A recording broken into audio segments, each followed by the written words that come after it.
Hi, everybody. Welcome to a special Wednesday edition of Wrestling with Wrestling. It's kind of like, you remember when they used to preempt Monday Night Raw for the Westminster Kennel Dog Show, and they would have it like on Tuesday or Thursday? It's kind of like that. We just had a preemption yesterday, so now we're on for Wednesday for this week. So, And um, I always hated that damn dog show for that particular that and Wimbledon. yeah, they Always would always preempted my wrestling. the dog show and tennis. Hmm. They would would preempt wrestling, and back then wrestling got like these ginormous ratings. You'd be like, whose fucking smart idea was it to take your highest rated show off for a week and show tennis or the dog show that nobody's gonna watch? But yeah, The only reason I would watch the dog show, my mom was a huge dog lover, so we would have to watch the dog show. But I was just watching it to see if one would just break what we like to call in the business kayfabe and run across the field and put his nose up another like dog's butt, or take a dump on the yard or something like that. Just break his character. So I would treat it like wrestling. Like, come on. yeah. Oh, that wasn't supposed to happen.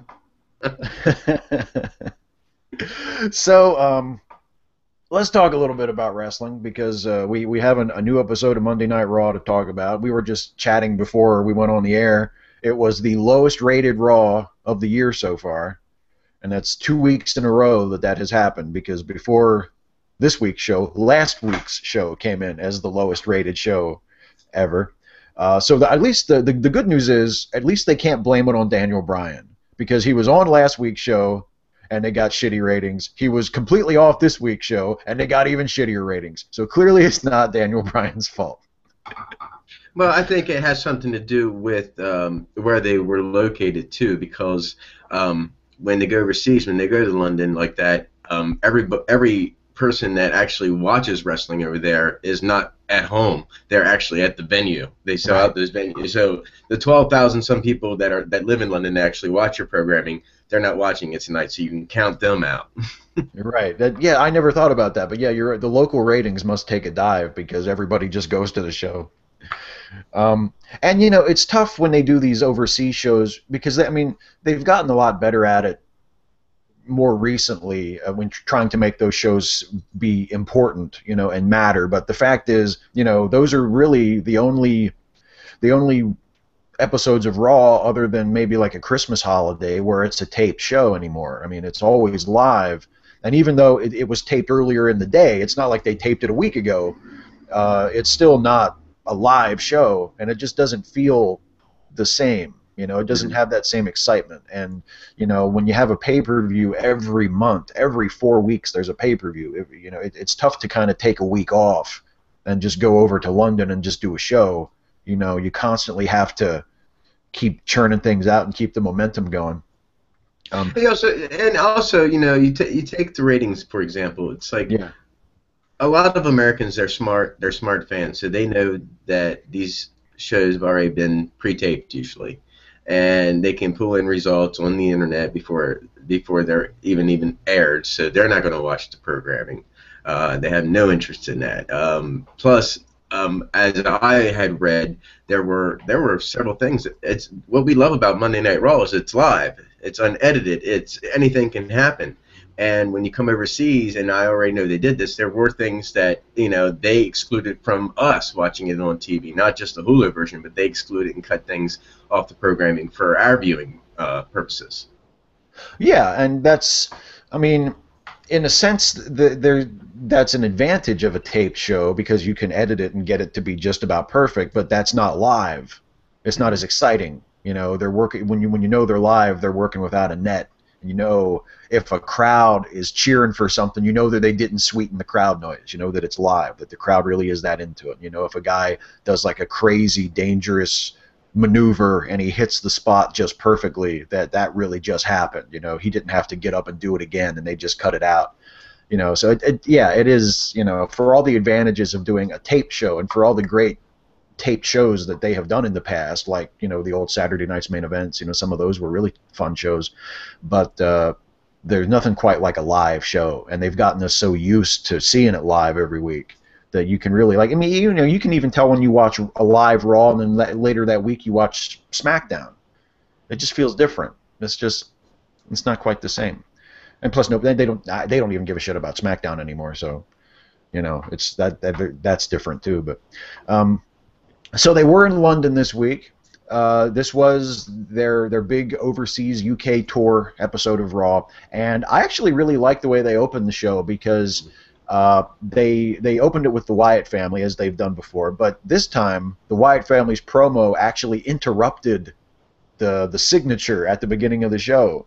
The WWE, then now forever thing didn't even get done before the Wyatt cut in, and Bray was already in the middle of his promo. I thought that was pretty cool. Yeah, I thought it was well done, and I took right to my network fan page, and I posted, "What a way to, what a way to open up a show," because that is something you do not see. Is they interrupt that signature of them signing their show signing onto the air. So yeah, I mean, it was something that you immediately call. It's like, whoa, I've never seen that Yeah. before. Well done. Wait, and it was a good way to start. So, but for the most part, I've watched Raw twice now. To me, it was just like an overseas show. There's nothing really overly special about it.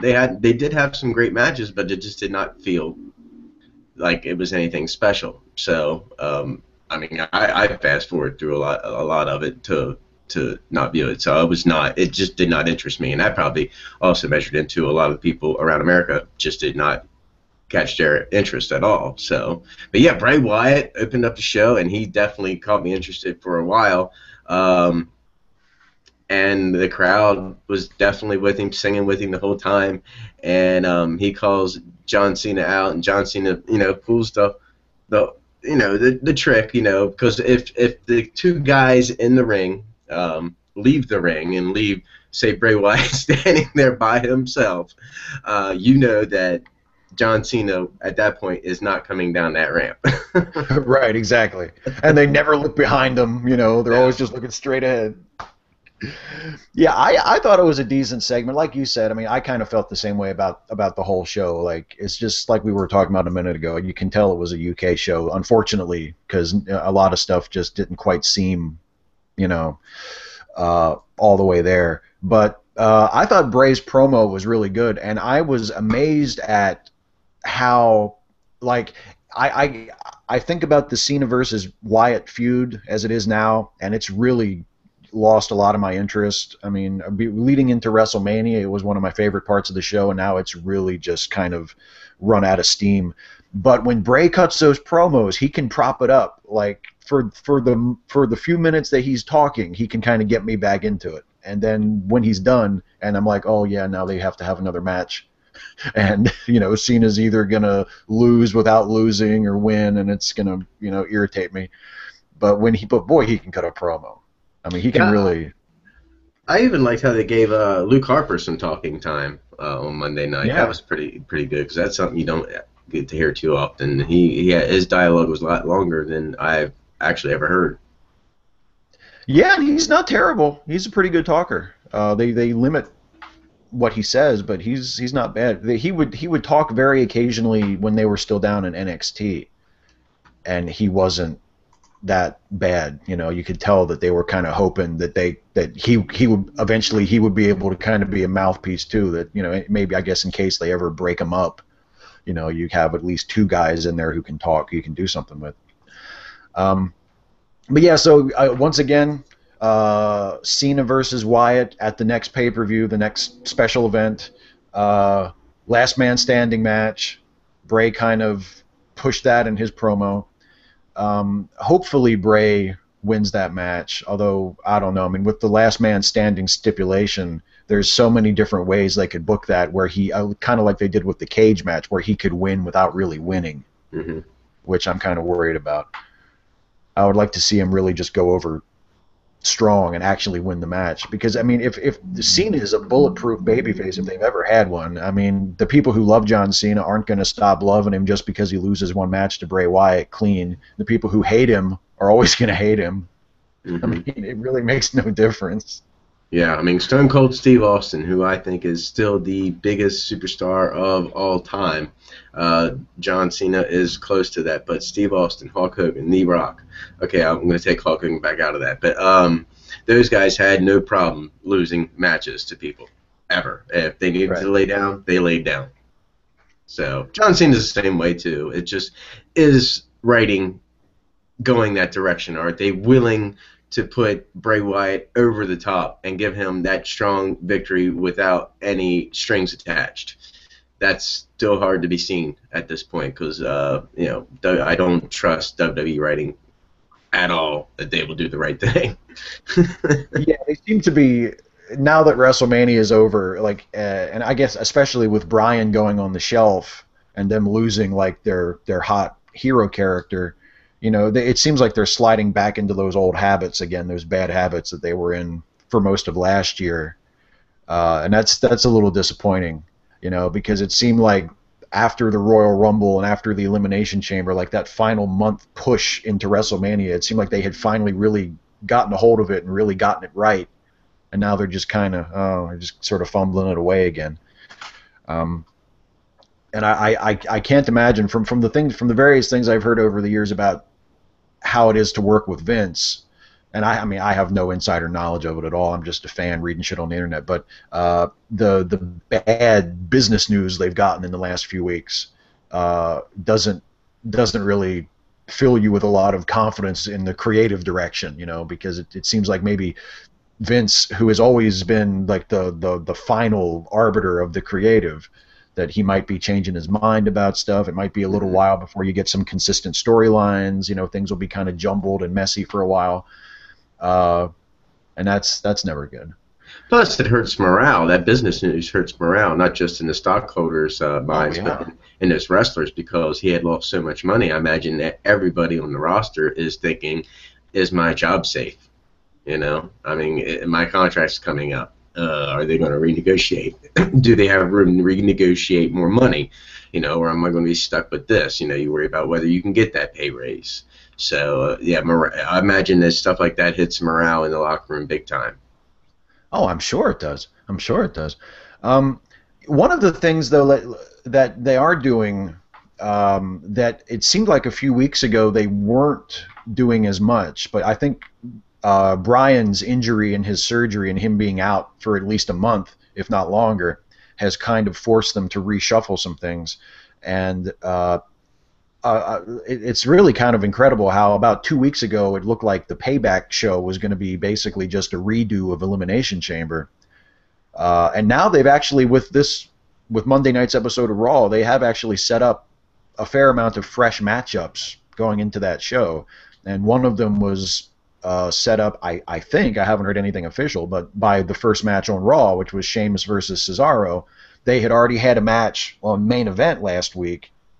They had another one, and of course this is non-title. Sheamus is the U.S. champion, but they had a non-title match, which Cesaro won with a pinfall off of a distraction from Paul Heyman, but still a pinfall with the German suplex.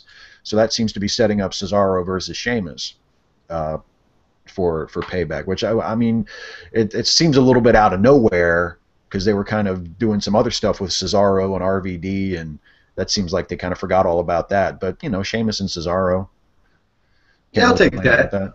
I'll take that. If you push Cesaro towards the U.S. title, which is usually a good stepping stone toward going to that next step, which is the world title, because every good world champion was a great intermediate champion, U.S. or intercontinental champion. So, you got to give him that first test, that first taste, to see if he can take that belt and not be a big E. I mean, if he'll be a big success, is what I meant. Um, and maybe they're pushing Exactly. him that way, and that might have something to do with Brian's injury. We see it at time and time again that things get randomly shuffled around, stories would get written, rewritten, and rewritten and rewritten until something works. So, and WWE's famous for this. There is a whole closet full of stories that never ended that just went nowhere. Oh yeah. Oh my God, yes. It's just in the last year there's a shitload of them.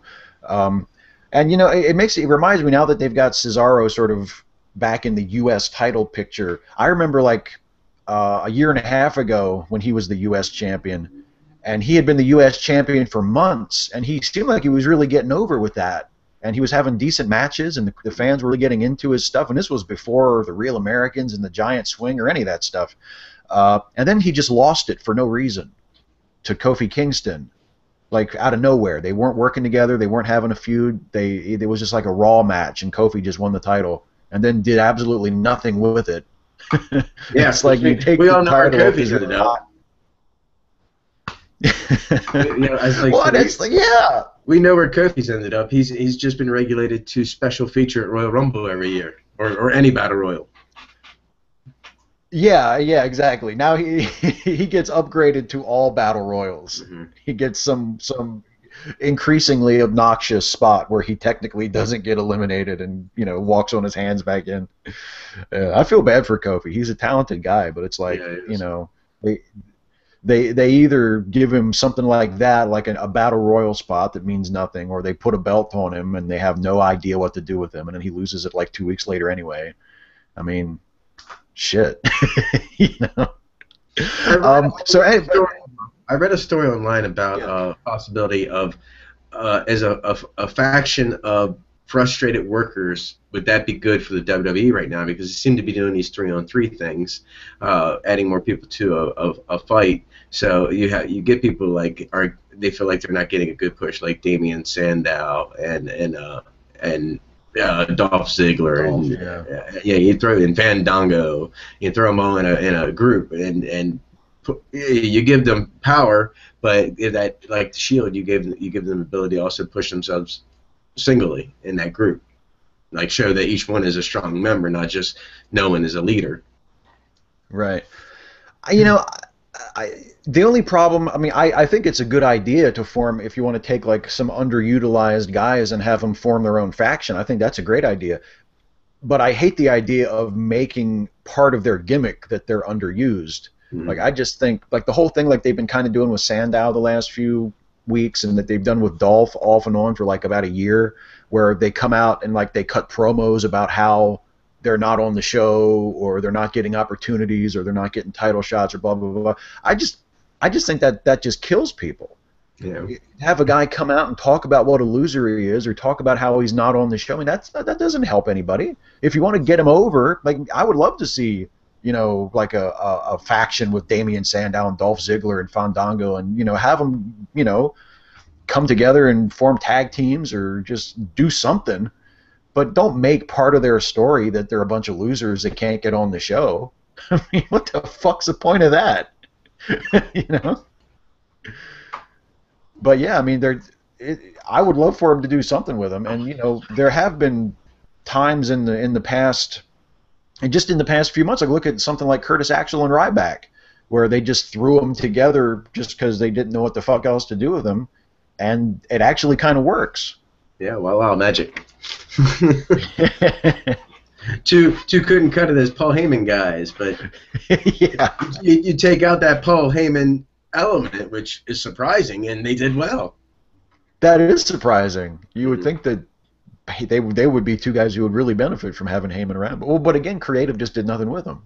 Right. I mean, but speaking of fresh undercard matchups for the next for Payback, the next big show, they also did a beat the clock gimmick, which really really makes it feel like an overseas show, because they usually don't do these sorts of things during the stateside Raws where they're really building up, trying to get like hot angles for the pay-per-view. I mean, it does feel like they're kind of killing time on the show with this, but I didn't really mind, because the three beat the clock matches, they were really short, but none of them were really all that bad, and it's it's nice to see guys fighting for a title shot, just kind of like how they did with the tournament last month. And it was a beat the clock challenge, 3 matches, and the winner of the 3 winners who got the win in the shortest amount of time gets the title shot, and it's the shot at the Intercontinental title at the next show. And the first match was Big E versus Ryback, and Big E won the match at just over 5 minutes, because all he needs is 5. Even though they haven't really pushed that gimmick with him at all on Raw. Like in NXT, he was always like, I'm going to pin him for a 5 count, like King Kong Bundy used to do. He's never done that on And Raw. last night had been a perfect opportunity for him to stand up and put that 5 up, and those fans who'd remembered that would have responded. Yeah, those UK fans would have gone nuts for that because those Hmm. guys have had NXT longer than we have. Yeah, but I just think it's weird how like his theme music references the 5 thing, and he wins in 5 minutes, and it's like nothing. The 5 thing never has been mentioned on Raw. And you wonder why the guy didn't get over as Intercontinental Champion. Like they give him nothing to do. But yeah, so Big E was the first winner. He gets the win in 5 minutes and like 2 seconds. So that's the time to beat. Um, Strong match between those two guys, though. I mean, for two yeah, big muscle bound guys, the everything was there, solid. And Ryback, I tell you, he's off my shit list these days. I enjoy watching him. He intrigues me now to see what he can accomplish because he's out of that gray zone and he's coming up in my eyes. So I've been watching him very closely. Yeah, I enjoy watching Ryback and and Big E yesterday. That was a really good match. Monday, yesterday, both days. yeah, I agree. I do think Ryback's gotten his shit together lately. He seems like, and he seems just a lot more confident, a lot more stable in the ring. You know, that first year he was in, he was awfully botchy and sloppy, and he seems to have really smoothed out a lot, and that's really good to see. But 5 minutes and 2 seconds, really? I mean, 5 minutes and Yeah, 2 seconds was the precedence. I was thinking, yes, you're right. They were going to be nice short matches, but I didn't see any of these two getting an opportunity to go against Bad News Barrett. So it's like, okay, that yeah, means somebody's going to be beating this time, and of course we know who that was, but we'll get to that later.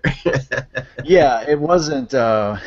It's not. It's not usually a good sign Mhm. if you're booked to be in the first beat the clock match because the guy who wins the first match and sets the pace almost never is the guy who wins. It's kind of like if they do a 2 out of 3 falls match. You know that the babyface is losing the first fall. Not always, but almost always, because then you have the comeback and you have the drama. Mhm. So the next up was some Fandango and Layla shit. The crowd in the UK is still crazy about Fandango. We were talking before we started the show, Doc, about how maybe it's because they just don't get to see the live shows very often. Mhm. But these guys were Fandangoing like it was last year. And it was supposed to be a tag team match. R-Truth came out and did his spiel, and they seemed like they were into R-Truth too. Mhm. And he came out with the Funkadactyls, and it was supposed to be R-Truth and I guess one of the Funkadactyls versus Fandango and Layla in a mixed tag match. But then Summer Rae comes out. She hasn't been seen on Raw for a few weeks with new theme music and everything. And she kisses Fandango, and then she has a cat fight with Layla where they have to be pulled apart, and the crowd is chanting yes. Oh yeah, absolutely. These girls have got a. I don't know. Maybe it's just they're getting practice on Total Divas or something with being a little bit more aggressive. But that definitely is translating in when they get into these little cat fights. They're starting to look really, really good. Yeah, I think Summer did a good job. I think she had like her serious face on, she looked pissed off when she came marching down the aisle. To confront Fandango and Layla. And I mean, I could not possibly care less about any diva who isn't named Paige or AJ at this point. Like I just don't. I'm just not that into it. Or Alicia. Alicia's been doing good the last couple of weeks, but and it was like, holy shit, Summer looks like she's ready to get some, like she really did a good job selling that anger and that intensity. Like she was coming down there to kick some ass. Hmm. Um, She double so stepped it down. She double stepped it down that ramp. yeah, oh yeah, oh yeah. If you ever see your I was wife, just watching the fringe just like sway back and forth as she come down that ramp. if you ever see your wife or your girlfriend walking towards you like that, you're fucking in trouble. Hmm. You're in big trouble. And wrestlers are always like, I think I'll just stand here and see what happens. Right. Like, it's the fucking 6 foot tall woman who I dumped on Twitter for no reason a month ago. Oh, she looks really fucking pissed. I think I'll just stand here. um, so yeah, that was that. Also, they're doing Bo Dallas's debut on SmackDown this week. Uh, I guess the idea is they want to get people to tune into SmackDown, but really I think it's just going to wind up uh, putting Bo behind the eight ball, from the very beginning. I mean, if you want to get people excited about a guy's debut, there's no brand split anymore. I mean, you should have him debut on Raw. That's the A show. Uh, but I'm still hoping for good things from Bo. I like Bo.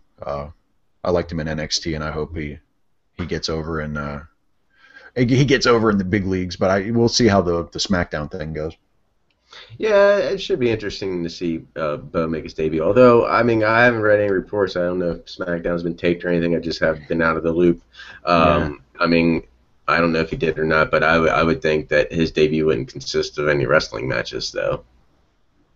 It'd probably just be like Yeah. kind of be what Adam Rose did. It's just like an introduction of the character. Yeah, it seems like that's their pattern of late.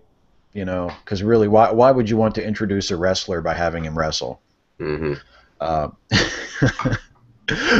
so the next segment was the Daniel Bryan cock tease segment where they play his music, and of course everybody knows the dude just had surgery. He's not there, but they do the music, and the fans are chanting yes. And then of course Stephanie McMahon comes out doing the yes thing, which the crowd hates. They really heel on her, and she basically comes out and says that she's not going to strip Daniel Bryan of the title, but she wants him to show up next week and voluntarily surrender it.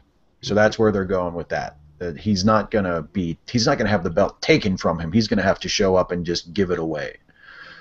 So I have no idea where they're going with that. I mean, it seems really like it would be really bad for Bryan to just show up and hand over the belt. I mean, if they take it from him, that's one thing. But so I assume he's going to show up and not give up the belt, and they'll just take it from him anyway. Yeah, But it seems a I little. think they'll probably milk it longer. They're not going to take the belt off of him even then, because they didn't say they were going to. Regardless, they did not say that they were going to Right. strip him of that title. So they're leaving that option open for him. So that drags out at least another week. I think one of the top moments in Stephanie's speech was when she was talking about how they could strip him. They could strip him of the title, although we're not going to do it. They could award it to Wade Barrett, and the crowd goes nuts. Oh yeah. And she acknowledges that oh, you'd like that, because that's what we'd expect you to do. So she's just playing out, that yeah, we realize because you're just a follower and you're just backing up your hometown boy. So of course you're going to go that way because you're just a bunch of mindless sheep. Yeah. Yeah, but y'all, man, that would have been. I don't know if it would have gotten over when they got home, but oh my God, it would have blown the roof off the place. Because Wade was the hero of the night. Yeah, he Um, was. I mean, he was the hometown boy for the most part. He's not actually from London, but he's from the country, close enough. And boy, they were hot for him all night. Um, so then there was an Alexander Rusev squash. Heath Slater comes out dressed as one of the Union Jacks. Again, they're doing the 3MB adopting other gimmicks thing. I guess just a 1 week only thing. Hmm. Uh, and Rusev basically kills him. All And three of does, them, all three MB. He slaughtered yeah. every single one of them. So poor 3MB. It'd have been nice if it was just 1-on-1, but yeah, Rusev crushed all of them. Best part about that match was Alana, of course. Yeah. Yeah. And Yeah. it was nice to see her cut the promo saying that that Europe is just like the little brother of the United States, and this is the way the United States is going to look, and had the Russian flag up there, Oh and yeah. then Europe and had the flag on their building, and so that was they're playing that gimmick up, and they've gotten a lot of heat. WWE has gotten a lot of heat for doing that angle as well. Yeah. Yeah. Which I'm not. I mean, I mean, to me, it's cheap heat, Hmm. to have someone come out and just basically put up a big picture of Vladimir Putin every week. I mean, it's easy heat, but you know, you got to do something to get people to give a shit about what's going on. I mean, it's just like when Sergeant Slaughter turned heel in 1991 and became like a acolyte of Saddam Hussein supposedly. Yeah. I mean, yeah, of course it was fucking easy heat, but it fucking worked. I mean, I people wonder if hated him. Americans like during the Iraq War that became wrestling fans that are now watching the WWE network and they're seeing Sergeant Slaughter as a supporter of Iraq, thinking, "Oh, that son of a bitch." Iraq was the root of all evil. I can't believe he would do that. I will never trust. I will never trust that big jawed motherfucker again. Right. Well, and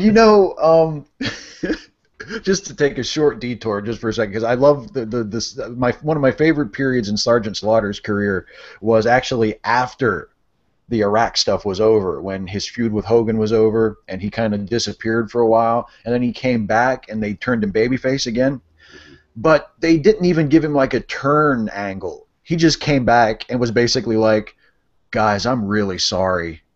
And they did these little vignettes where he would like visit national monuments and talk about like how great the United States was and how he wanted his country back. And then the last one was he went to a classroom and said the Pledge of Allegiance with a bunch of kids, and like sort of saluted the American flag with like tears in his eyes. And I was like, oh, so he's a good guy again. But like he did absolutely nothing to atone for the evil that he had done. He just sort of came back after a few months and was like, I don't know, I kind of just want to be a good guy again. Can you guys just let me be a good guy again? Yeah, Hilarious. They flipped him in vignettes. Yeah, they did. They did. So next is the Shield cut a promo backstage. I'm a little worried about the Shield's promos the last few weeks. It seems like Seth Rollins. I mean, I love Seth in the ring, and he's not a bad talker at all. But it just seems like the last 2 or 3 weeks, he's just kind of, he could tighten it up a little on the mic. He could just tighten it up a little. He seems like he says 1 or 2 lines too many. That's some really picky shit. You can tell I'm a wrestling fan because it's just some really picky shit. I would agree with you because I was like, I'm not seeing it that way. I'm like, okay, I'm trying to wrap my head about what you're saying. Going, how can I agree with this? And I'm like, I can't agree with this. I don't know. I don't have an opinion on this, honestly. The Shield, when it comes to the Shield at this point, my interest would be Dean Ambrose, because it's obvious that. And Dean Ambrose does do it too, but in a more non-obvious way. But they got Roman Reigns. Boom, we put you in a cookie cutter, and this is what you're going to do. And every time you hit that, we want you to and try to get response from the crowd. So cookie cutter right there. Seth Rollins, he's starting to hit some high spots. We want to see those high spots. It just seems like Dean Ambrose still has that ability to freestyle in the ring. I don't know really what to expect from him except for some really nice psychology. Oh, Dean's my favorite of the Shield too. I mean, and I think he's of the 3 of them, he's the best on the mic too. And I think they really kind of missed an opportunity by jobbing him out to Sheamus so quick after he lost the U.S. title. I mean, I understand taking the belt off him after all that time, but man, I thought his performance in that Battle Royal was excellent. It really had me going as to what the outcome would be, and then they just had him lose to Sheamus like the next episode of SmackDown or main event or something like that same week. Yeah, which I wouldn't have done that at all. I wouldn't have done that at all. I would have just acted like Dean would be, that's okay. Eventually I'll come back around to get that title. Right now we have more pressing issues with the Authority, so I'm not even worried about going back after that title right now. So just ignore the rematch. That's what they should have done. Yeah, and just hold it off. Do it maybe 2 months down the road. Have Dean come out, have Dean interrupt like a promo from Sheamus and say, you beat me for that title, but you never actually beat me. And there you go. Yeah. When you go from one feud to, you don't lose one feud to go up to this feud. Right. Next was the second Beat the Clock match. And surprise, surprise, RVD did beat the clock. It was Alberto versus RVD, and this match was over in 4 minutes and 15 seconds, and RVD won, so now RVD sets the pace for the beat the clock challenge. And I love both of these guys. I'm a huge fan of Alberto Del Rio. He's another guy who I wish they had something better for.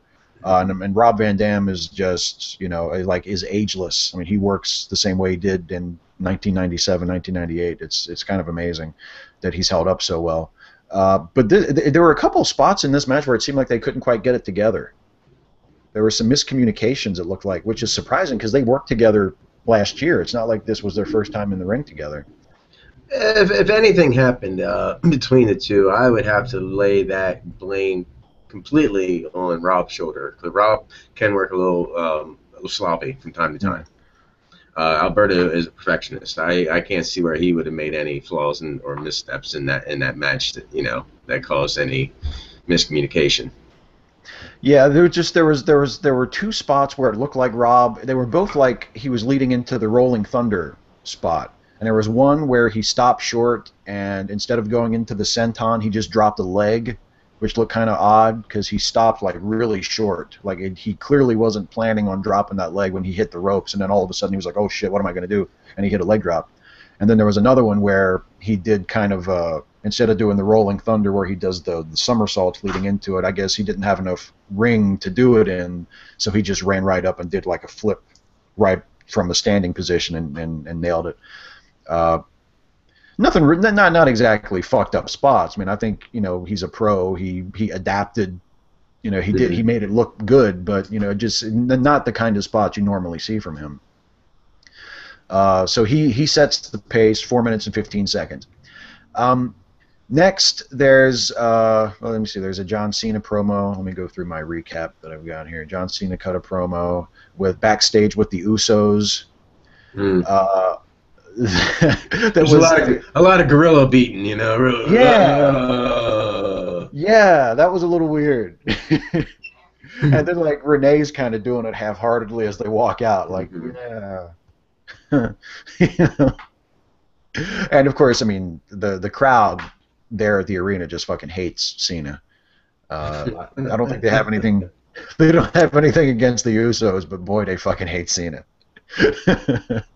So it's like you bring Cena. Which is weird. It is weird because he's the biggest superstar, and it's like, okay, you don't get to see them as often as us Americans do. So why isn't Cena overly huge instead? But Cena is that character. You take him to Canada, he's going to get overly booed. You take him anywhere outside of this border, and he's getting 10 times booed than what he's doing here. It is amazing how the rest of the world just does not like John Cena. I mean, and he's sort of like in this weird no man's land where, I mean, I know a lot of people say they should turn him heel, but I just don't feel, it doesn't feel like he should be turned heel. Like, and part of it is just the way that they've had the way they've booked him for all these years, where it's like he doesn't care.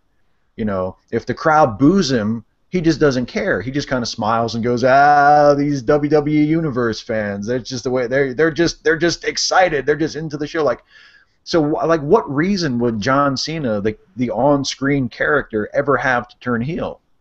Like, they've already established many, many times that he just doesn't care about the fans' reaction to him. So to turn him heel at this point, it's like they've made him heel-proof. Like, why would he ever turn heel? Yeah, because I think that the reaction would be just the polar opposite. The people that that liked him will hate him. The people that hate him will like him. And it really won't matter. John Cena is John Cena is perfect just the way he is, because I wouldn't want to see him heel. Just play out that role, who you are, be who you are, and just, as you always say, respect the fans' ability to root or boo for whoever they want, which is, as a referee, and heels come up to me and say, you shut these fans up, ref, you shut them up, I don't want to hear that kind of stuff. And I'll say right back to them, I can't shut them up. These fans paid hard-earned money to sit where they are. They are free to say whatever they want to say. So I understand where John Cena is coming from. I use that excuse all the time. Well, I mean, a lot of the people who, I mean, people on the internet wrestling fans have bitched about how Cena needs to turn heel like for 5 years. And they're usually the people who hate John Cena. And every time John Cena wins a big match or gets booked into a big main event program, they always bitch and complain about, oh, fucking Cena again, right? But they want to turn him heel. Do you really think if John Cena goes heel at this point that he's going to start losing matches? If John Cena turns heel, he's going to win even more than he ever has. They're not going to turn John Cena heel just to have him fucking lose for 6 straight months. Remember when Hulk Hogan turned heel and joined the NWO? Did he lose very many matches? Hell no, he knocked Kevin Nash down with a finger. Right, right. Heel Hogan beat Nash with a finger. You really want Cena to turn heel if you hate John Cena? If you strike me down, I will only become stronger. Yeah.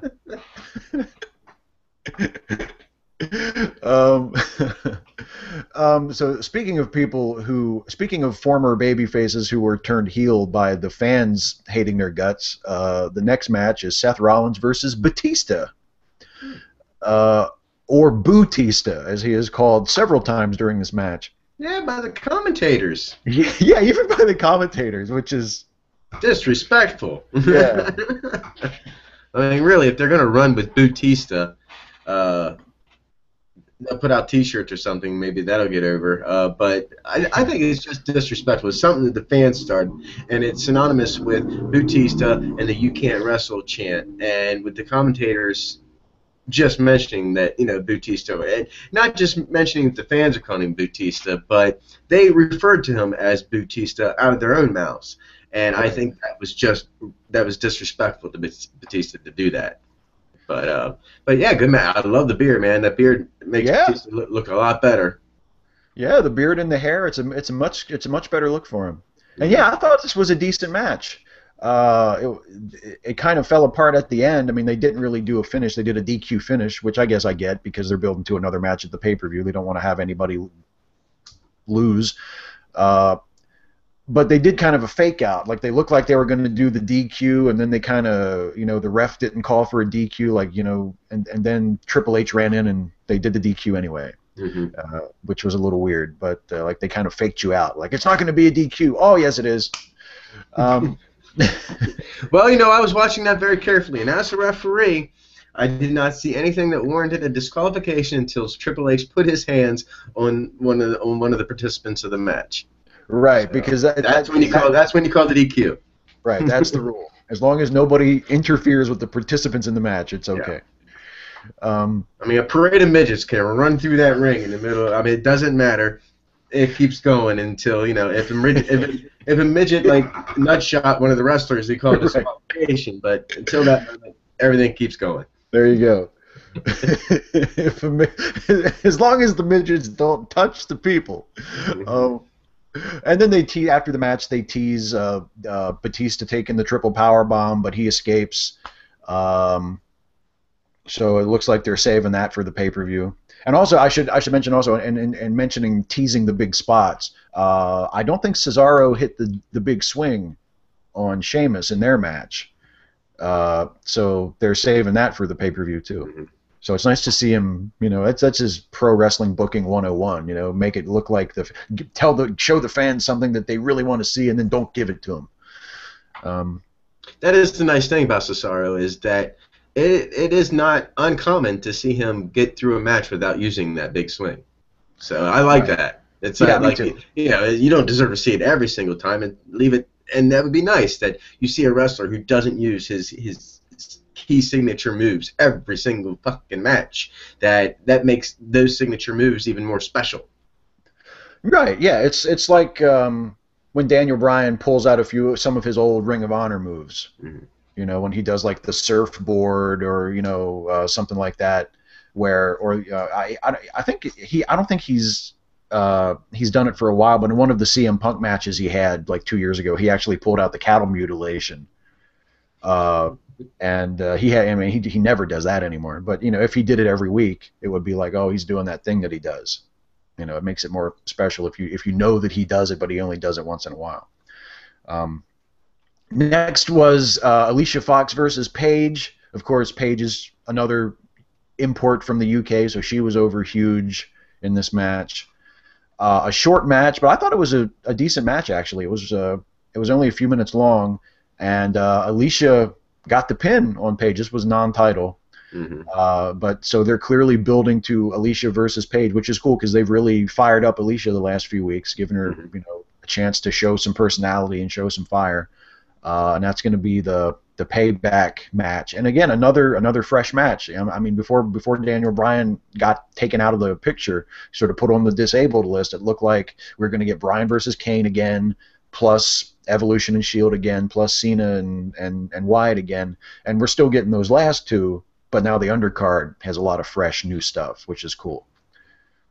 Yeah, I dug this match right from the beginning when Alicia just put a boot right in Paige's face. I was like, because it made me respond. I was like, oh yes, Yeah. And then that ferocious attitude that I talked about that these divas seem to be showing lately came out. And I mean, I'm looking at a picture here on the WWE website. It's got Paige grabbing hold of Alicia Fox's hair, getting ready to, I guess, hair, what we like to call in the women's business, a hair hip toss.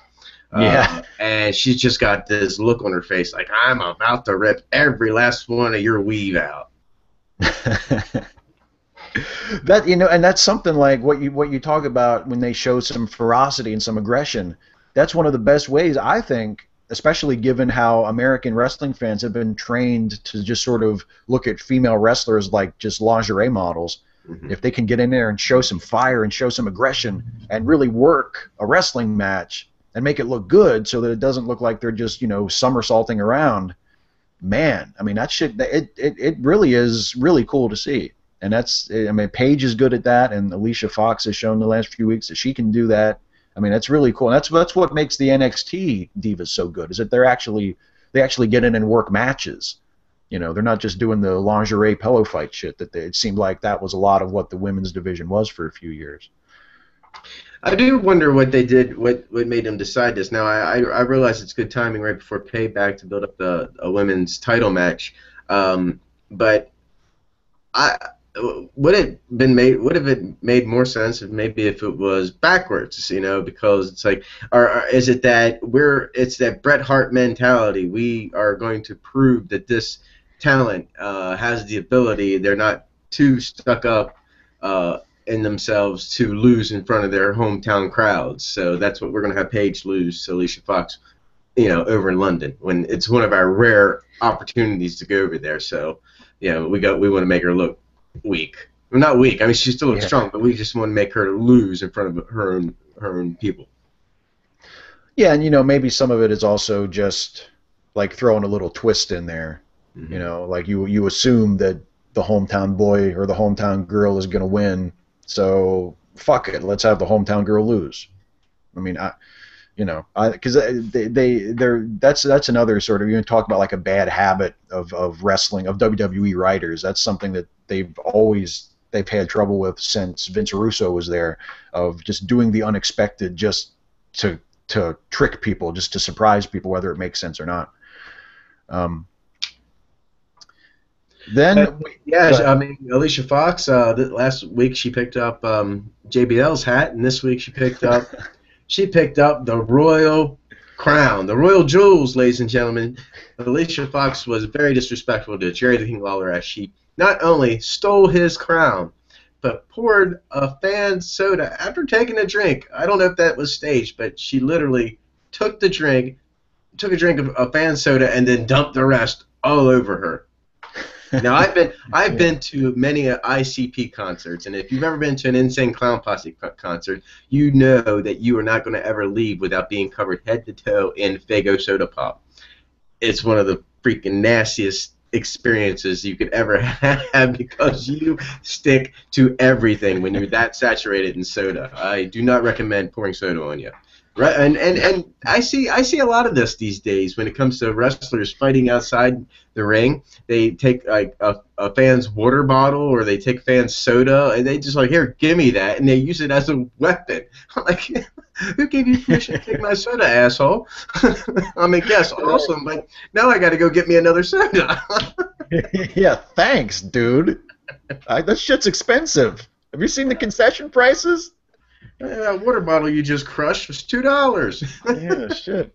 Well, it's like, I remember that when CM Punk was a color commentator for a few months, Mm. and Cena knocked over his drink from the commentary table, and Punk goes, "John, my diet soda." See, they're not happy about it. So what makes you No. think it's okay to do it to a fan? I mean, Yeah. Somebody's got to pay for this shit. they're not going to say anything to Alicia because she's black. Maybe after she loses to Paige at the pay-per-view, which I assume is what's going to happen, she can keep that gimmick and she can just steal people's hats every week. Mm-hmm. That can just be her thing. She could just get pissed off and steal a different person's hat like every week. I don't know. Okay, then next was the third and final Beat the Clock match, and this was Mark Henry versus Dolph Ziggler. Talk about a random matchup. Yeah, So it was. they just picked, okay, who are two guys that haven't been on yet? Henry and Dolph, go.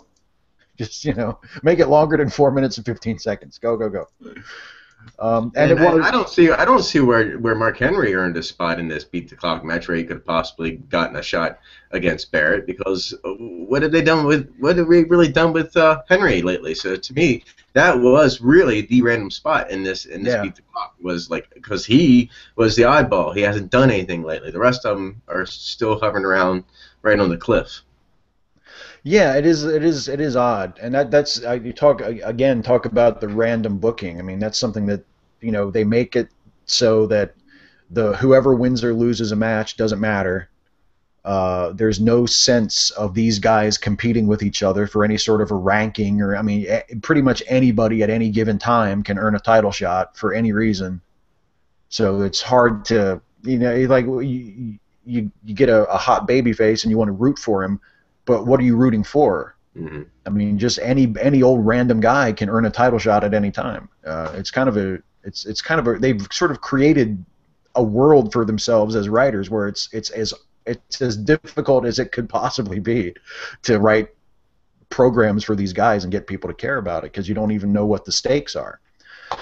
But anyway, if this wasn't a Beat the Clock match, if this was not a Beat the Clock match, Dolph Ziggler would have won. He had to beat Mark Henry because he hit the zigzag, he covered for the pin, but he gave up on the pin. But obviously, that's the way they wanted it to look, to give Dolph Ziggler that possible moral victory. But he was that close, Yeah, he almost got him. Mm-hmm. So that means RVD wins the Beat the Clock challenge, and he comes out, they play his music, and he's kind of doing the Rob Van Dam thing on the stage, and then the hero of the hour, Bad News Barrett, runs out and gets really maybe like the biggest pop of the entire night when he comes out and he gives his finish, that roaring elbow strike that he does, the bull hammer, I think he calls it. That's it. Yeah.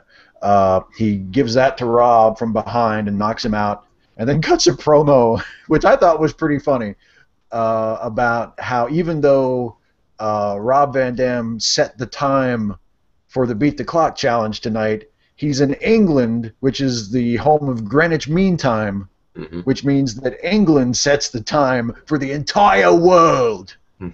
So, a random fact, but I thought I'd brag it up a bit.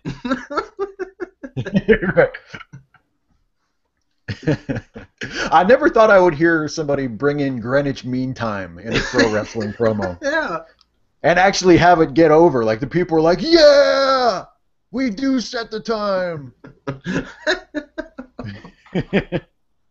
Oh, then I liked his ending line too, when he was like, "There's no way in the world I'm gonna lose to a bloody Yank." Yeah. That was cool.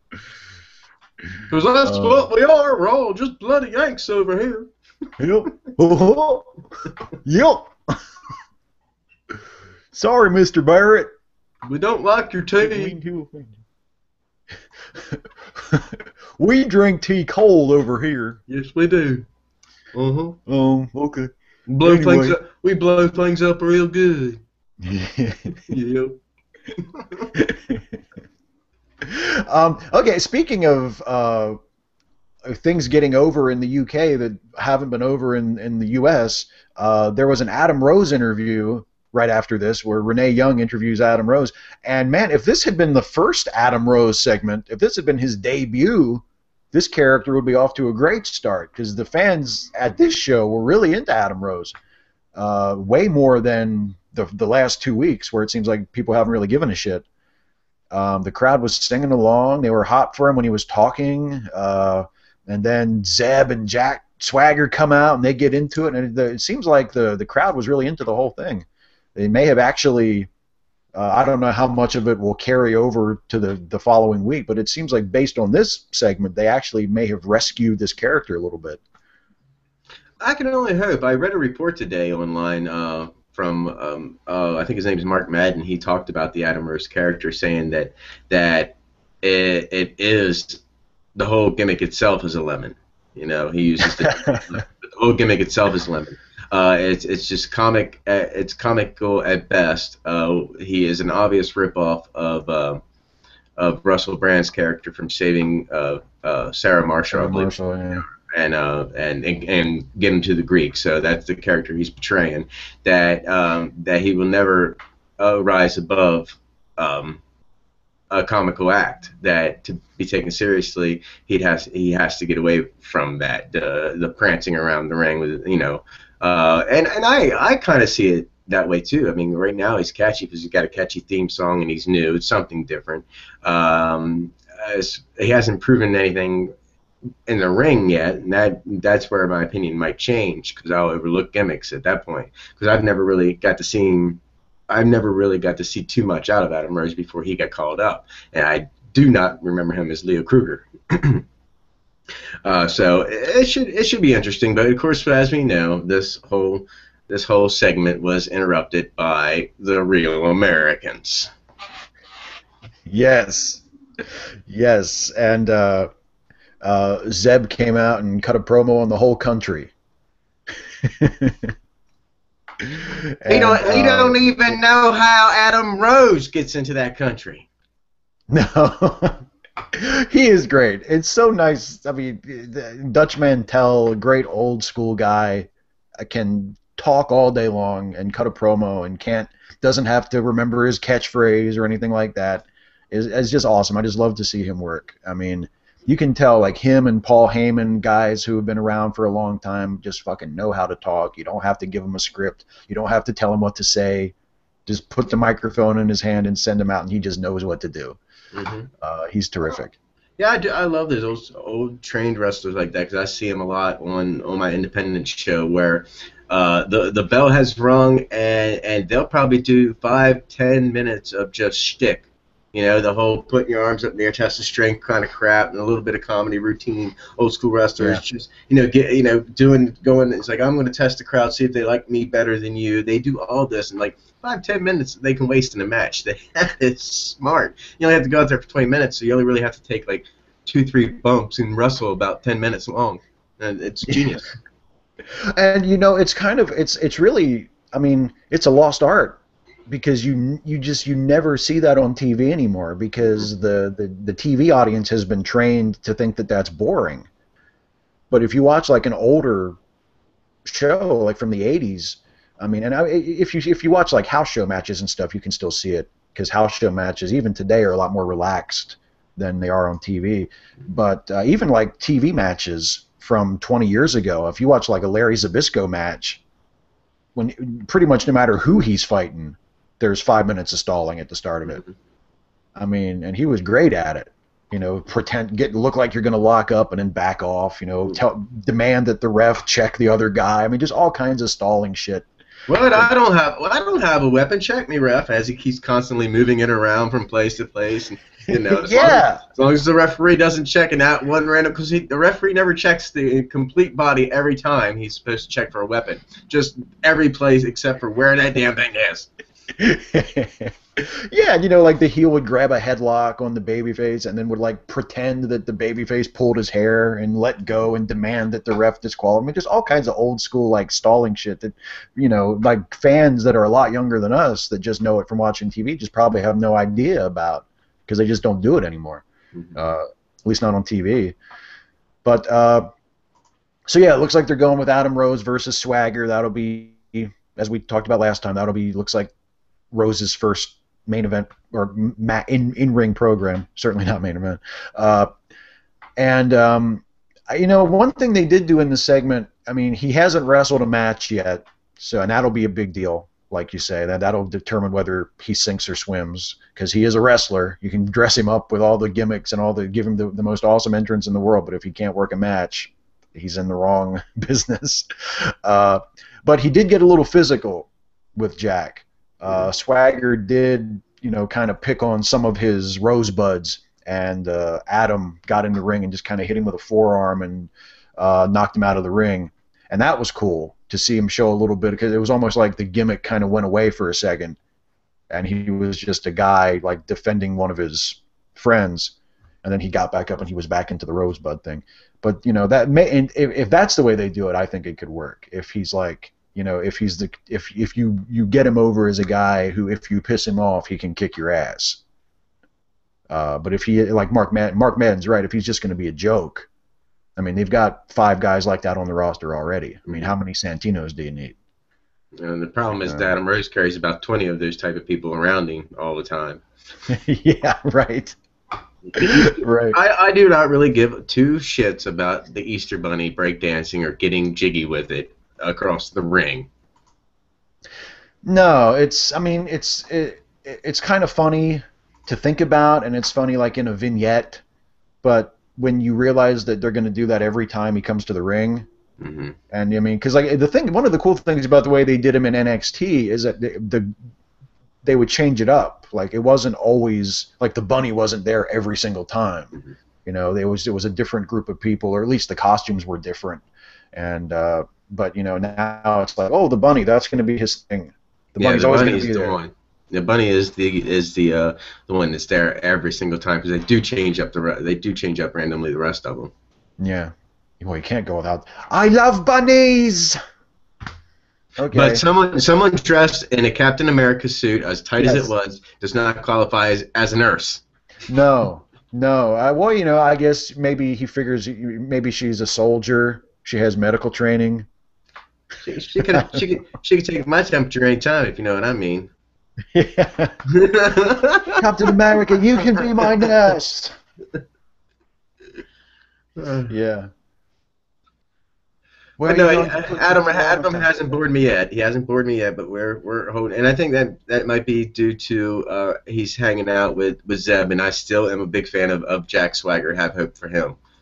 So unfortunately, I don't think they're going to come out in the ugly end of this feud, but at least that's what's still keeping me interested, because I any match that Jack's involved in, I'm interested in seeing, because I know he can at least work. He's good. Yeah, and Swagger's one of those guys that you could book a match where Swagger could just go in and just tear the guy apart, and it would look awesome, because he knows how to do that. He has a technical background, and I mean, that really, of all the fucking bullshit they've tried to get Swagger over, like the Real American thing, and the Real Americans with Zeb. As much as I love Zeb Coulter, as much as I love Dutch Mantel, I mean, it's like like, just send Jack Swagger out to the ring and just have him fucking kill people. Mm-hmm. He'll be over in 2 weeks. I mean, it's not that complicated. You try to make him into give him a character, and his character should be that he just goes to the ring and he's just a machine and he just fucking kills people. Then there was the main event. The main event, of course, as teased in the very first segment, was Cena versus Luke Harper of the Wyatt family. Again, the crowd fucking hates John Cena. I mean, I don't even know. There was a spot where it sounded like they were starting to do like the dueling chant, the "Let's go Cena, Cena sucks," but I don't think anybody was saying "Let's go Cena." Mm-mm. I think they were saying something else. Like, they were saying 2 versions of how much they hate John Cena, which was, it's like they invented a new anti-Cena chant on the spot. I thought this was a decent match. It ended with a DQ again. Eric Rowan runs in and takes out Cena to earn the disqualification. But I thought it was a really good match. Yeah, and the aftermath was pretty brutal. I believe. But Luke, yeah, he definitely is the to me, the standout of the Wyatt family. He's the intimidator to me. It's like Bray, although he's a great wrestler and he is a tank, it's to me that Luke is like the monster muscle. He's got that crazy look in his eye. I love it. He's got that. I mean, I love that he like messes his beard up a little bit, and he Yeah. pushes it up, and he's like, ooh, he's out there with that crazy wild-eyed look. You don't know what he's doing. Perfect. And the stained Yeah. T-shirts, that dirty, dingy look. And Yeah. John Cena being able, I mean, he's done it a million times. He has that ability to work with guys that are bigger in stature than him and adapt to him. Because honestly, John Cena doesn't do a whole lot besides punching, kicking a few of his muscle moves. Because the rest is like, ooh, elbow drop and fist drop, and he's pretty simple. So yeah, top match in the main event. I thought that the outcome of the show was really good, with four, I believe, really nice Sister Abigail's delivered. Yeah. Yeah. They put Cena down pretty hard. And the Usos and I mean the Wyatts were definitely on top, and the fans fucking loved it. The heels were the baby faces on this episode of Raw. Barrett and the Wyatts were definitely the two biggest, most over acts on the show. And yeah, I thought it was a good match. I thought that Harper even busted out a flying head scissors at one point, Mm-hmm. which was insane. Like out of nowhere. I mean, you don't expect that. Cena did the Hurricane Rana that he's done a few times. I guess he figured, well, shit, Luke did the flying head scissors. I better get my Hurricane Rana in here somewhere.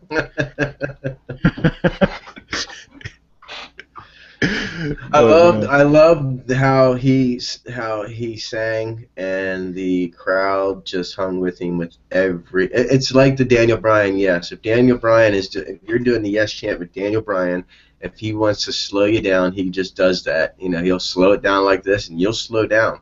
And they were hanging on every single word and singing along with him in harmony. That whole crowd, which was epic. It was awesome. yeah, yeah, and they did a thing at the end, at the very end of the show, because I thought this was a good way to sort of remind fans of the stip and to build up to the last man standing match where Bray is singing the song and everybody's singing along, and as he sings, Luke Harper is counting Cena out, Mm-hmm. and he's counting to 10 to show that that's what's going to happen at Payback. That Cena's going to be down for the 10 count.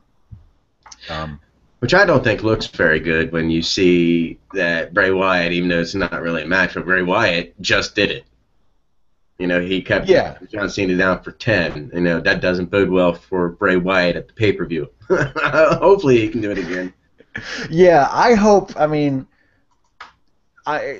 it's so hard to predict because Cena's a guy who Cena is just is going to be a top guy forever. So you could literally take John Cena, have him lose the match or win the match to Bray Wyatt, and then start a completely new program the next night. Because that's just the way it works with a guy like Cena. Like he could be like, he could either lose or win and show up on Monday and be working with Ryback out of nowhere. So you have no idea how it's going to go. But I really hope that Bray gets a good solid win. I mean, I feel like a good solid win against John Cena will just fucking make him. I mean, he's almost there as it is, just on his own steam, just because his promos are so good and he's been so crisp and so confident in the ring, and people just love the fucking Wyatt stuff. I mean, the gimmick is just over like crazy. Mm-hmm. But a good solid win against Cena would really put him up there. So when Daniel Bryan does come back from his injury, whenever that is, whether it's as the champion or not, you have this fresh top level guy who has nothing to do with Triple H, who has nothing to do with Randy Orton or Batista, but who I think people would definitely accept as a top level guy for Bryan to work with. So you don't have to, just throw him back in there with Kane or Orton again. You can have like a fresh big program between Bryan and Wyatt, who have some history between them because they worked together before, but now they're both up at that next level. I have no idea if that's what's going to happen or not, but that would be cool, and that's something that could happen if they do the Cena versus Wyatt match the right way.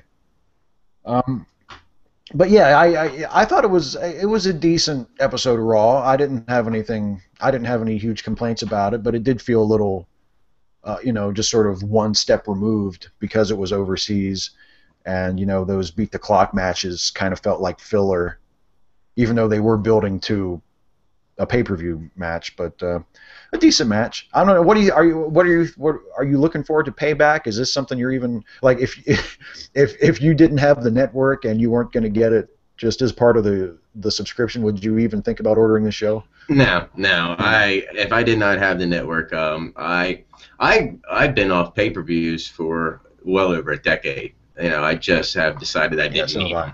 them. And of course that's back now. I haven't missed anything with the network. I always go back. If I miss Legends House, I go right back the next day and I'll watch Legends House. So that's what's nice about that. If it Yeah.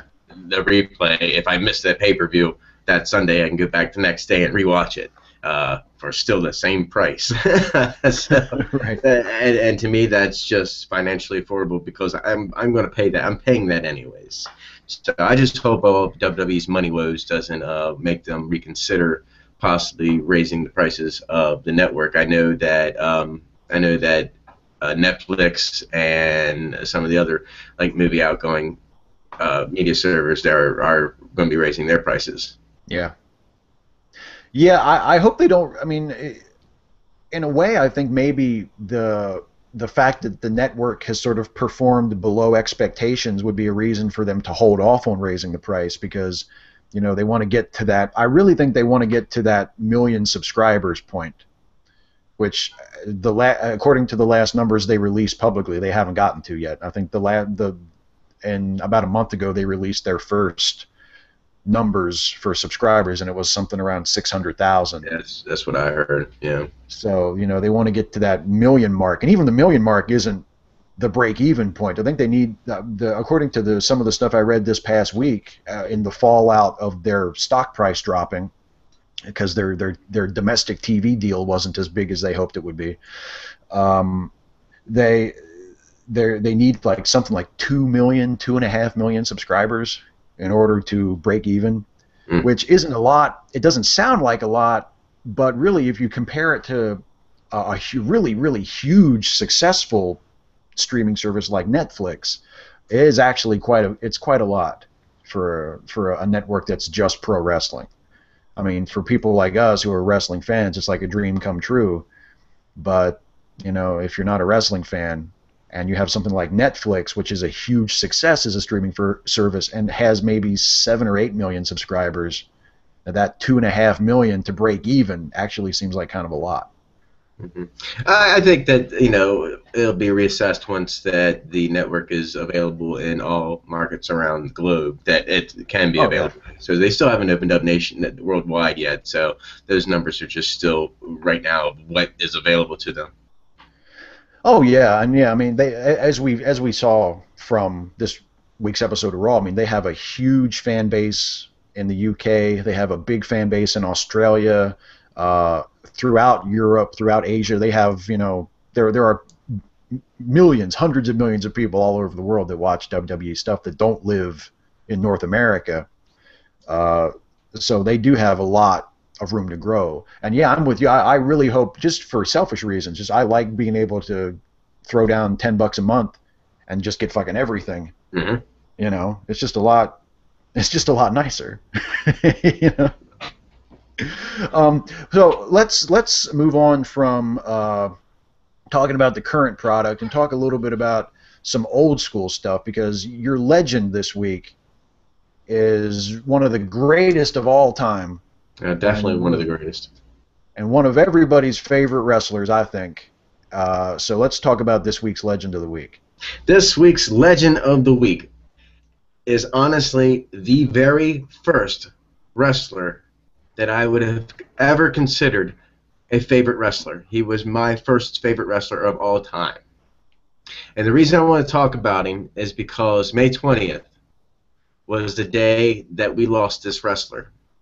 And I'm talking about none other than the Macho Man, Randy Savage, one of the all-time best wrestlers not to be in the WWE Hall of Fame. There, I got that out. Has to be said. It had to be said. Now, Savage has held over 20 championships, world titles during his illustrious career. That includes 6 world titles between WWE and WCW. He had epic battles back in the AWA with Jerry the King Lawler. He teamed up with his brother, who we all know as he's actually his brother is the only one that uses the family name, Poffo. He goes by Leaping Lanny Poffo. We all know him as the Genius. So that was Randy's brother. His father, Angelo Poffo, was a great old school wrestler, and you can catch probably him on YouTube on Ripley's Believe It or Not. There was an episode where he just continued to do sit-ups throughout the entire. I think there was Ripley's Believe It or Not that he could sit and do sit-ups for a certain amount of time, and he's known for that, being able to do an unprecedented amount of sit-ups. Yeah. I think he had a world record at one point for number of sit-ups, didn't he? That I don't know. That's a possibility. Yeah. Macho Man, as we know, is synonymous with his ring song, Pomp and Circumstance, his beautiful manager, valet, and former wife, Miss Elizabeth, and, of course, his signature saying, ooh, yeah! Wore some of the best robes, is going down in history as having one of the best matches of all time at WrestleMania 3 with Ricky the Dragon Steamboat. Great matches and feuds with Georgie Animal Steel, with Hulk Hogan, with the Ultimate Warrior. His career in WWF was great. His career in WCW also was great. His ability to do color commentating was spectacular.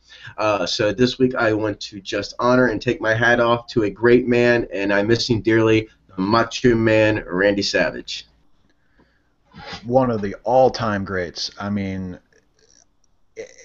any list of the greatest wrestlers is incomplete without Randy Savage. I mean, he was amazing as a heel. He was great as a babyface. He could work both ways.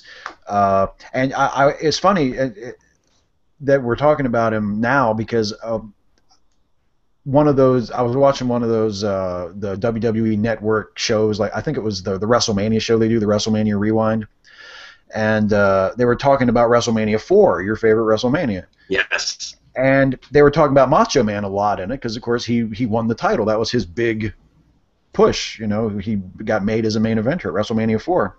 And CM Punk was interviewed. I guess this was taped long before he left. But they had CM Punk talking about Macho Man because he's a huge Savage fan as well. And he made a really good point that the WWE doesn't really talk about a whole lot, which is before Shawn Michaels was called Mr. WrestleMania, they never called the Macho Man Mr. WrestleMania, but really, if they had called anybody by that name, it had to have been the Macho Man.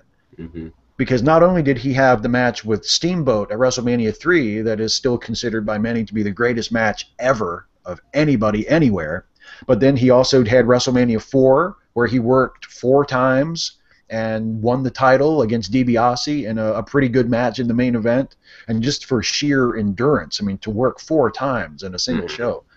And then his match with Hogan at WrestleMania 5 is still one of my favorite WrestleMania main events. I still think that's one of my favorite Hulk Hogan matches I've ever seen. Yeah, I was excited about that WrestleMania 5. WrestleMania 4 is still my favorite, but I loved it when the Mega Powers exploded at WrestleMania 5 because, to me, it was Savage returning to the fold. And that was his pre-Scary Sherry days, and I love Sherry Martel. Yeah, and that Hogan Savage feud was just, I mean, that was one of the things, like, they built that for an entire year. Mm-hmm. I mean, them joining forces before WrestleMania 4 and then being a tag team and then getting the breakup over Elizabeth and having like the big blow-off match at WrestleMania. That was a year in the making. It was so incredible. And I still think Macho Man was completely right, by the way. I did too. I think Hogan was such an asshole in that feud. He was supposed to be the good guy. He was such an asshole. But then again, I thought he was an asshole in the Andre feud too. I kind of thought, like, they give Andre, like they give Hogan the trophy for being the champion for 4 years, and then the next week, not only do they give Andre the smaller trophy, but Hogan comes out and takes Andre's spotlight. It's like Hogan is so the asshole, and the same thing with Macho Man. Like Hogan was being really close to Elizabeth, and he knew how crazy Macho Man was. I mean, maybe Macho was overprotective of her, but Hogan knew that he was deliberately fucking up the guy's shit. Yeah, he wanted to be in the spotlight. Let us not forget that at WrestleMania 4, as much as I loved that the Macho Man won that tournament, if it was not for a chair to the back by Hulk Hogan to Ted DiBiase, that was the coup de grace right there. That was the finish him, fatality, Macho Man champion. Yeah. So it's like Hulk Hogan had to stick his nose in there. When it came to WrestleMania 10, Hulk Hogan stuck his nose in there. Oh yeah, well yeah, WrestleMania 9 I think you're thinking of. Hulk Hogan to me is the guy that if he's on the set of a film and he's not in the shot, he would be like, yes, brother. Yes. That's totally it. That's exactly. And I mean, one of these days we'll do Hogan as a legend, and we'll talk more about it then. But one of the things about Hogan that always just cracks me up when I look back on it, because I didn't see it when I was a kid, when I was like a little Hulkamaniac, it never occurred to me. But as I look back on it as an adult, and the Savage program is a perfect example. If they weren't constantly telling me that Hogan was the good guy and Savage was the bad guy, I totally would have had it the other way around. Because Hogan was the biggest asshole in the world. Cheated a lot too. Yeah, he cheated all the time. He'd rake your eyes, rake your back, pull your hair, he'd bite you, he'd swing chairs. Hulk Hogan, as a good guy, cheated just as much as the bad guys.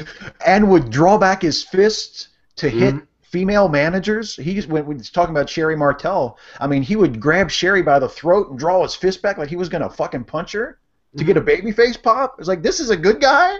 And yeah, the thing, he would pull his fist back and he'd look around like he wants the fans' approval, and the fans are definitely approving him to do it, but he's not. That's, of course, when Sherry gets shoved into him and Macho Man hits him with the axe handle. Yeah. So there was the Hogan match at WrestleMania 5. WrestleMania 6, he kind of had that mixed tag match with Dusty. That wasn't so great. But WrestleMania 7 was the match with the Warrior, another fucking great match, probably Warrior's best match. And then that awesome post-match angle with Elizabeth coming back and them having their reunion and people in the audience like crying. Savage going off into his retirement. That was an amazing WrestleMania match and moment. And then he comes out of retirement like a few months later and works WrestleMania 8 and has a fucking amazing match with Ric Flair. I mean, talk about Mr. WrestleMania. I love Shawn Michaels as much as the next guy, but man, it's hard to beat Randy Savage at WrestleMania because he had not only a series of amazing matches, but really memorable moments as well. I mean, the guy was just incredible. When I wrestled, because Macho Man was my favorite wrestler, I would use the top rope elbow. My finisher was just a variation of it. I instead of the elbow, I was always fond of leg drops, but it would always be from the top rope. It was kind of my homage to him. I would not drop the elbow. I dropped the leg. The one move I did pull off that Randy Savage did, and I thought it was so cool, is when he would grab his opponent by the back of his head and run for the ropes, grab it, and leap over the ropes, and drag, and just as he's holding onto his opponent's head, he'd bring him down over the top rope and choke him. And I'm like, and he'd land on the floor feet, and I'm like, that was beautiful. Practice and practice and practice that just so I could do that. That move to me was awesome.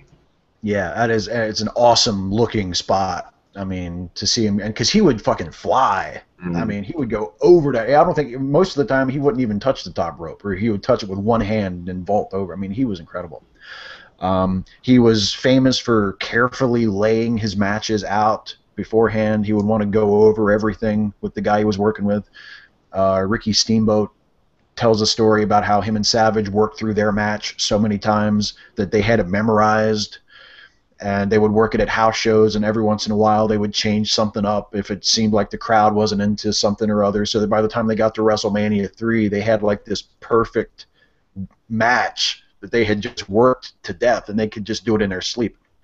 And I know, like, Ric Flair has I've heard Ric Flair say in interviews that because of that, he doesn't appreciate that match as much as a lot of other people do, because Flair didn't like to work that way. He liked to kind of do things on the fly. Mm-hmm. But I mean, to me as a fan, you can't really argue with results. I mean, just sitting there watching the match, even today, and I've probably watched that match 20 times. I mean, you can't tell that they've worked that match to death. It looks like they're just going out there and having a fucking great match. Mm-hmm. You know, and that's all I care about. Well, I don't care whether they went through every single spot backstage or whether they've been wrestling the same match at a house show for a month or what. I don't care, as long as it's a great match that night. And I mean, there's a reason why that match, that Steamboat Savage match, is a classic. And I mean, Ricky Steamboat is my favorite wrestler ever, and I think Steamboat gets a lot of the credit for that match because he is such a legendary worker and because he won the match. But I mean, if he had been in there with anybody other than Savage, you wouldn't have seen that kind of a match. I mean, Savage was just amazing. And let it be known that Randy Savage was the very first wrestler ever to advertise and support. And everybody who walked around saying this, snap into a Slim Jim. Yes. Ooh, yeah. Ooh, yeah. Dig it. And he was. My voice isn't as rough as it used to be, and I'd knock the camera out just doing that. Your Macho Man impression is so powerful. I'm so angry now. He actually, you know, I didn't even know this story until just recently. I forget where I heard it. I think I might have heard it on maybe one of the podcasts that everybody does, like a guest on Steve Austin's podcast or Jim Cornette's podcast or somebody. But somebody told this story about how one of the reasons why there was some heat between Vince and Macho after Macho left was that when Macho Man left WWF to go to WCW, he took Slim Jims with him as a sponsor. Like, they had been a sponsor of the WWF, and when Macho Man left, he actually went to the Slim Jim marketing people and said basically, hey, I'm leaving. I'm going to this other company, so if you want me to keep doing these commercials for you, you should pull your commercials from WWF and sponsor WCW. And Vince actually lost a sponsor because Macho Man took him with him. But, you know, he had that, you know, I mean, some people know him as much, if you're not a big wrestling fan, you might know him as much for those Slim Jim commercials as you do as a wrestler. You also may know him as Bonesaw McGraw from the original Spider-Man film. Now, this might be something you don't know. Macho Man's very first character he ever played was called Spider-Man. I didn't know that. I did not know that. Oh, wow. That's really cool. So he also had things that he's done. He's been in the Ready to Rumble film as himself. He has played a character, Jim Davies, in Velcro Revolver. He voices people like the Wrestler in Dexter's Laboratory, Dial M for Monkey. He provided the voice of Gorilla in King of the Hill. He has been in Space Ghost Coast to Coast. So he did a lot of voice-over work as well. He was also he played the voice of the Thug in Disney's 2008 animated film Bolt. So that were some of his film credits. Yeah, you can't miss his voice. I mean, you know, as soon as he opens his mouth, you can tell that's the Macho Man. Even when he's not doing like the ooh yeah, you can just that really low gruff voice. You know, you can tell immediately that it's the Macho Man. He's such a great wrestler. He even got Jay Lethal over in TNA. Yes, he did. And never even showed up. Jay Lethal just came out and just started pretending to be the Macho Man. And Macho Man is so awesome that it got Jay Lethal over. Absolutely. I love Black Machismo. Yeah, it was awesome. And it was great because Jay Lethal's a terrific wrestler. And it's like people finally gave a shit about him when he started coming out and talking like the Macho Man.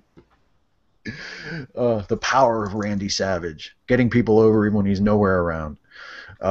Yeah, so he's amazing. He's very, very, very much, very deeply missed. I mean, he even if he was alive, he's probably beyond his wrestling career. I doubt we would have ever seen him in the ring again. But just, you know, to have a guy like that around, and especially now that they have the network and they're bringing a lot of the old guys in, you really wish that he was still around and that he could maybe have had like a reconciliation with the company like the Warrior had or Bruno had. Because he is such an important piece of history of the WWE and so beloved, you know, and you really miss a guy like that. Hmm. Yeah, Um, fans, if you really want to just hold on to that memory and honor Randy Savage the way he should be, then I plead to you, I beg to you that go to these WWE live shows and start that chant, "We want Savage, we want Savage, we want Savage." I want you to flood their headquarters. Call the WWE up in Stamford, Connecticut. Tell them you want Randy Savage in the Hall of Fame. I don't give a flying fuck what you think. The man deserves to be in the Hall of Fame, and he should be in there. oh, yeah, absolutely. The Hall of Fame, it's like having Pete Rose not be in the Baseball Hall of Fame. I mean, the Hall of Fame is a joke without Macho Man in there. Hmm. And he's really the only one left. I mean, they put Bruno in.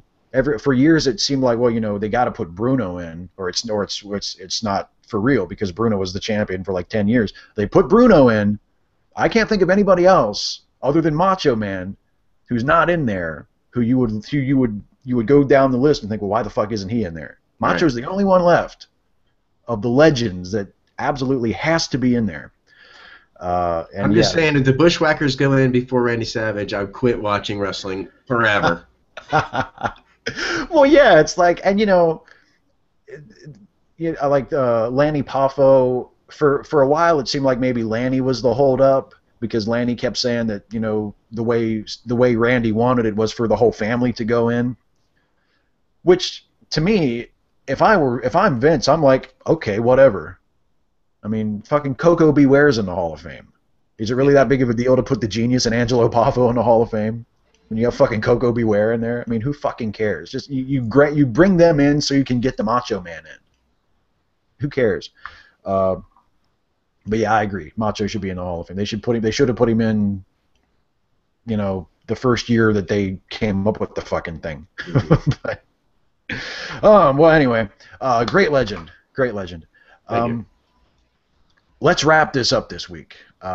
We'll be back next week. I guess we'll do it on Tuesday again. We'll Normal get back time. on schedule. Normal time. Yeah. Yeah, the original time, original day.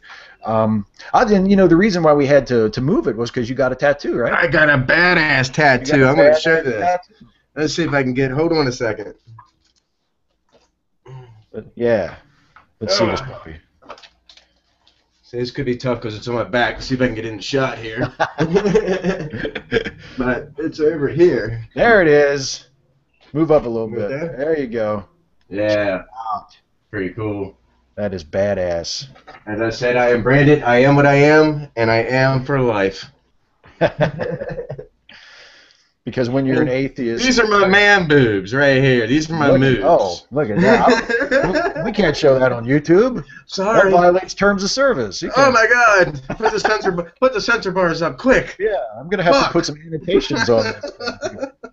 Have to put some gray boxes over those man tits.